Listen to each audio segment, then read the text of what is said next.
Good afternoon, everybody, and thanks for clicking on 5 News Web News. It is Friday, April 12th. I'm Brittany Hoke. And I'm Matt Heckel, and here are some of the top stories we've been following today here on 5 News. An inmate managed to escape from a federal prison in Morgantown, and authorities still trying to find him. Yeah, but this isn't the first time that he's led police on this kind of a chase. 42-year-old Eugene Cobbs walked away from the prison sometime Wednesday afternoon. Now, his name might sound a little bit familiar because he actually gained national attention when he crashed a plane loaded with hundreds of pounds of drugs in Wheeling. After that happened, authorities spent 4 years searching for Cobbs before they finally snatched him up in Mexico.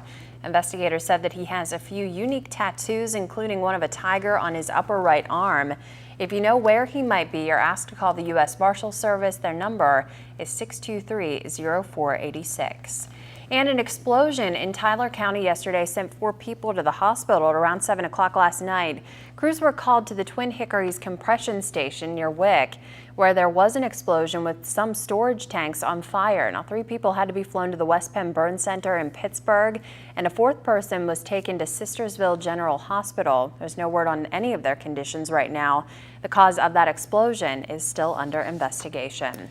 Well, we're trying to get word of more information, into a fire from overnight in Marion County. These are pictures of the scene sent to us from a viewer.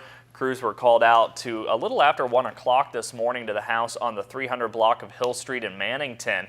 According to 911 officials, crews had the scene under control in a little over an hour. We're told nobody was injured. Now, the Mannington Fire Department was in charge of that scene. Again, we're working to get more information. As soon as we do, we'll bring it to you here on 5 News. And a cigarette may be to blame for a fire that ripped through a Mon County family's home. That fire broke out inside of a trailer at around 8:15 last night off of Van Voorhis Road. Now, the trailer was destroyed. The fire was so extensive that the trailer next door even suffered several thousands of dollars worth of damage.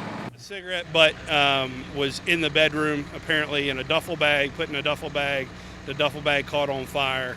And that story coincides with the parent's story that there was a fire in the bedroom. And several fire departments worked to finally get that under control. In the meantime, one firefighter, though, had to be treated for minor injuries. And a man's home was destroyed by a fire early yesterday morning. Firefighters said that at around 4:15, a man was sleeping in his Watkins Lane home in Clarksburg when he woke up and smelled smoke. Now, he got out okay, but a few of his cats did not make it out. The Clarksburg fire inspector ruled that the cause is undetermined because of the amount of damage, but he said that it does not look suspicious. Well, $15,000 is still being offered to anyone who has any information about a fire that destroyed a brand new home in Mon County.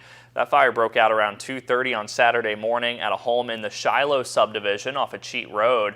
The State Fire Marshal's office has labeled it suspicious. The contractor is offering up to $10,000 for the arrest and conviction of anyone who could have set that fire. The State Fire Marshal's office is also pitching in an extra $5,000. If you know anything, call the arson tip line. That number, 1-800-233-3473. 2 men had to be flown to the hospital when their car went over a bank in Marion County yesterday. That happened around 6:30 on East Grafton Road. Now, the driver somehow lost control and drove through a wooden fence, then went over the embankment. No word on how severe, though, their injuries were. Well, last September, a miner was killed at Kinsol's Blacksville No. 2 mine, and now federal regulators are saying that it was failings in roof support and a lack of training that led to that incident. A report by the Mine Safety and Health Administration says that additional support should have been installed before William Mock began removing the roof's primary support in a section of the mine. Mock died after a rock weighing more than 2 tons fell on top of him. The report says that Kinsol failed to provide training about safety procedures for removing permanent roof support, and roof conditions weren't examined before the support was removed.